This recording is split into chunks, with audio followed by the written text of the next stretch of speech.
Фильм басталған сәтте бізді ормандағы бір топ аңшылармен таныстырады. Олар өздерінің қақпанына түскен арыстандар тобын көріп, бірден оларға оқ жаудыра бастайды. Алайда, бір арыстан бұл шабуылдан қашып құтылады. Аңшылар сақтықпен жақындап, 3 арыстанды өлтіргендерін анықтайды. Сол кезде аңшылардың бірі Абдулла жақын маңнан арыстанның ырылын естіп, тексеруге шешім қабылдайды. Ол орманның ішіне тереңдей кіріп, арыстан қалдырған ерекше тырнақ ізін байқайды. Сол уақытта тағы бір аңшы алыстан Абдулланың үрейлі айқайын естіп, оған қарай жүгіреді. Дәл осы сәтте жараланған Абдулла бұталардың арасынан шыға келеді. Қорыққан аңшы көмек шақыруға асығып бара жатып, абайсызда тұзаққа түсіп қалады және арыстанның шабуылына ұшырайды. Келесі көріністе біз дәрігер Нит пен оның 2 жасөспірім қызы Нора мен майормен танысамыз. Олар Африкаға келеді. Көп ұзамай Ниттің досы Мартин оларға қосылып, уақытша тұратын орындарына ертіп апарады. Олар орналаса салысымен Нора Wi-Fi құпия сөзін сұрайды.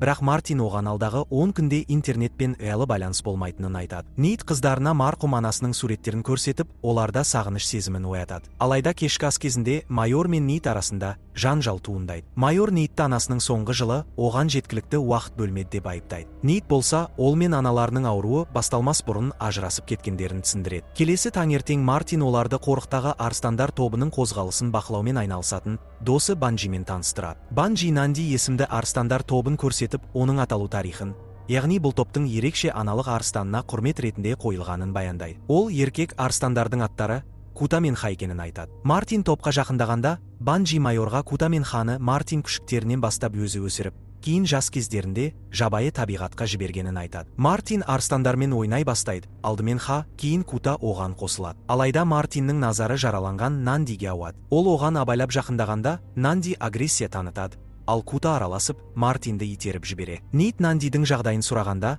Мартин оның пілдер мен мүйіз тұмсықтардан кейін арыстандарды да нысанаға алған браконьерлердің қолынан жараланғанын түсіндіреді. Бұл браконьерлер тістерін, тырнақтарын және сүйектерін қара нарықта сатып пайда табады. Кейін олар жақын маңдағы ауылға барып, күмәнді әрекеттер жайлы сұрамақ болады. Алайда ауылға жеткенде оларды үрейлі көрініс қарсы алады. Ауылда тірі жан жоқ. Тастанды жерді зерттеген соң, Нит Мартинге кері қайтуды ұсынады.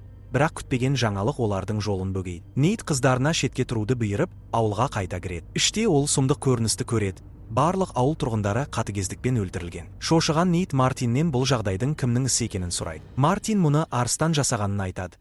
Бірақ мұндай мінез құлық арыстандарға тән емес екенін мойындайды. Ол мұндайды бұрын соңды көрмегенін айтып, қауіптің әлі де бар екенін, маңайда шибөрілер болуы мүмкін екенін ескертеді. Мартин мылтық алу үшін кетіп, Нитке қыздармен бірге болуды тапсырады. Нит ауылдан шыққанда, Нораның жоқ екенін байқайды. Олар дереу іздеуге шығып, Нораның қорқынышты айқаймен бағыт алады. Нит оған қарай жүгіріп барып, оны өлі сиыр мен жансыз жатқан әйелдің жанынан табады. Келесі көріністе олар кері қайтып бара жатады.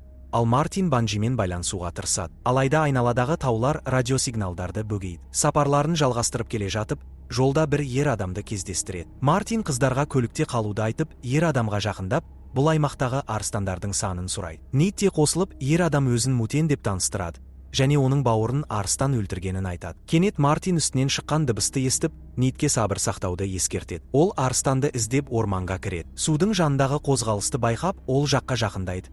Бірақ бұл жай ғана қолтырауын болып шығады. Арыстан қалдырған тырнақ іздерін тауып, жақын маңнан аңның дыбысын естиді. Ол суға кіріп, алға қарай жүреді. Бірақ күтпеген жерден арт жағынан арыстан шабуыл жасайды. Мылтық дауысын естіген қыздар мен Нит шошып кетеді. Мартин үшін уайымдаған Нит орманға қарай бет алады. Ол арыстанды көзі шалып, бойын үрей билейді.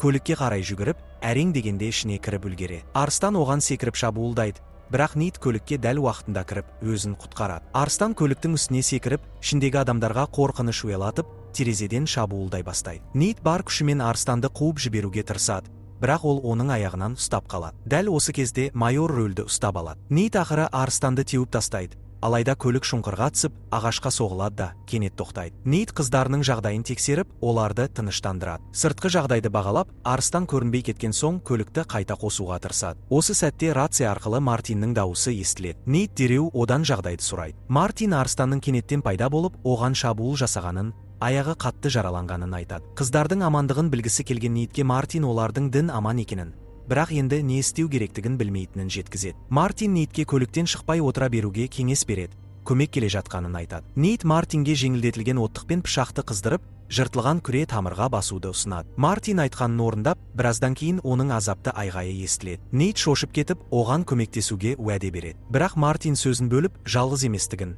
арыстан оған тура қарап тұрғанын айтады. Арыстан оған жақындап келе жатқанда, ол Нейтке өздерінің арыстанның аумағына кіріп кеткенін айтады. Нейт көлікке қайта оралып, мылтық іздей бастайды. Олар қорап тауып, оның ішінен мылтық табады. Марит Нейтке Банджидің оны қалай жинағанын көргенін айтып, көмектесуге дайын екенін білдіреді. Бұл сәтте Нейт Мартинмен байланысын үзбей, арыстанның көзден жоғалғанын естиді. Мартин оған қозғалыс немесе көлеңке іздеуді тапсырады. Нейт көліктің люгі арқылы шығып, Мартинмен сөйлесіп тұрады. Олар Мартинге жақын маңдағы белгілерді сұрайды. Ол оларға аңшының жасырынатын орнын іздеуді айтады. Нейт дүрбімен қарап таба алмайды, бірақ Марит оны көреді де, көліктен шығып, сол жаққа жүгіреді. Нейт оны тоқтатуға тырысады, бірақ тым кеш болады. Сол сәтте Нора арыстанның арттарынан келе жатқанын байқайды. Нейт арыстанға оқ атады, бірақ мүлт кетіп, арыстан оған шабуылдайды да Нейт көліктен құлап түседі. Арыстан шабуылын жалғастырады, бірақ Нейт көліктің астына кіріп тығылады. Арыстан көліктің үстіне шығады. Кейін арыстан көліктен түсіп кетіп бара жатқанда, Нейт қаруды тез алып, қайтадан көліктің астына жасырынуға тырысады. Ол иықтататын дәріні іздеп жатқанда, арыстан тағы шабуылдайды. Осы сәтте Нора басқа бір иықтататын дәріні арыстанға соғып жібереді.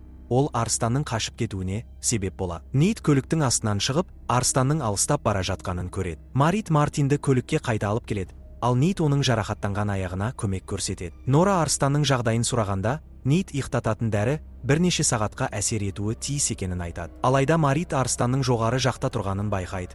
Бұл кезде Нейт бәріне тыныш болуды бұйырады. Арыстан оларға ырылдап, кейін кетіп қалады. Түн ортасында Мартин есін жиып, арыстан жайлы сұрайды. Нейт иықтататын дәрінің аса әсер етпегенін, бірақ қараңғылық түскеннен бері арыстанды көрмегенін айтады. Мартин мұндай мінез құлық арыстандарға тән емес екенін айтып, ешқашан мұндай оқиғаға куә болмағанын мойындайды. Ол арыстанның браконьерлер оның тобын қырып салған соң, ашуға мініп, бәрін қуып жүргеніне сенімді. Олар иықтап жатқанда, рациядан шыққан кенет дыбыстар олардың қасына біреулердің жақындап келе жатқанын ескертеді. Біраздан кейін олар браконьерлер екенін түсінеді. Нейт қыздарға көлікте қалуды бұйырып, сыртқа шығады да жағдайды түсіндіруге тырысады. Ол оларды үлкен арыстан шабуылдап, бұл жерден кеткілері келетінін айтады. Браконьерлердің басшысы Киз олардың сөзінен өз тобын кеше өлтірген арыстан жайлы айтып тұрғанын түсінеді. Киз оларға көмектесу үшін $5000 талап етеді. Нейт амалсыз келіседі. Көлікті тексеріп жүріп, Киз Мартинді көріп, ашуланып кетеді. Ол Мартинді браконьерлерге қарсы шыққан адам деп, 3 адамын өлтіргені үшін айыптайды. Осы сәтте бір браконьер Нораны ұстап алады, екіншісі Нейтті ұрады. Кенеттен арыстан оларға шабуыл жасайды. Нейт Нораны тез арада көлікке отырғызып үлгереді,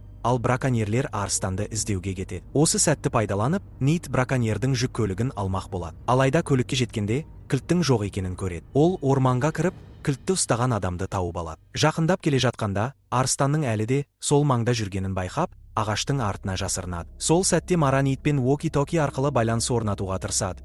Бірақ бұл әрекеті абайсызда арыстанның назарын аударады. Жағдайды тез бағалаған Нейт уоки-токиді ары тастап, арыстанның назарын өзінен басқа жаққа бұрады. Қыздар уоки-токиден арыстанның дыбысын естіп, қатты қорқады. Нейт ағашқа өрмелеп шығады. Арыстан оны төменнен іздеп жүреді. Сол кезде ол бір жыланды байқап қалып, оны арыстанға лақтырады. Жыланнан шошынған арыстан қаша жөнеледі. Осы мүмкіндікті пайдаланған Нейт суға түсіп, қашып кетпек болады. Бірақ арыстан тағы да пайда болып, оның үстінен қарап тұрады. Дәл осы сәтте Нора көліктің сигналын басып жібереді. Дыбыстан шошыған арыстан кетіп қалады. Нейт ақыры браконьерге жетіп, көліктің кілті мен оның қаруын алып үлгереді. Сол уақытта арыстан көлікке жақындайды, ал Мартин қыздарға сабыр сақтауды бұйырады. Арыстан кетіп қалғандай болады, бірақ кенеттен қайта оралып, шабуыл жасайды. Мартин араласып, қыздарға көліктен шығуды бұйырады. Көлік арыстанмен және Мартинмен бірге шұңқырға құлап кетеді. Мартин көлікті жарып жібереді. Ол арыстанды өлтіру үшін өзін құрбан етеді. Жарылыстың дауысын естіген Нейт дереу қыздардың жанына жүгіріп барады. Нора оған көліктің жартастан құлағанын айтып,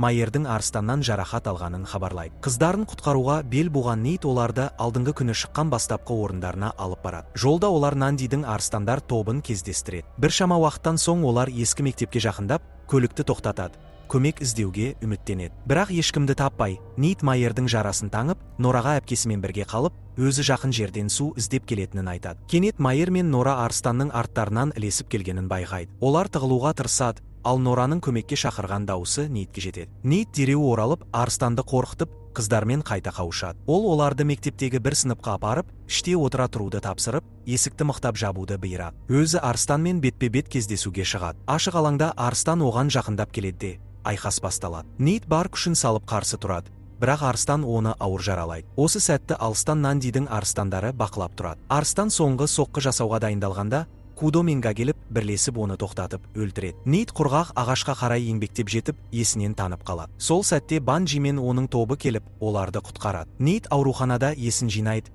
Қасында Майер мен Нора отырады. Нора оған Банджидің қорық қызметкерлерімен бірге келіп, бәрін құтқарғанын айтады. Майер Нейттің арыстанды әдейі Нандидің аумағына қарай алып барғанын, сонда басқа арыстандар өз аумағын қорғап, жауыз арыстанды өлтіретінін білгенін түсіндіреді. Фильм соңында 3 адам орманға қайта оралып, дәл анасының суреті түсірілген жерде бірге фотоға түседі.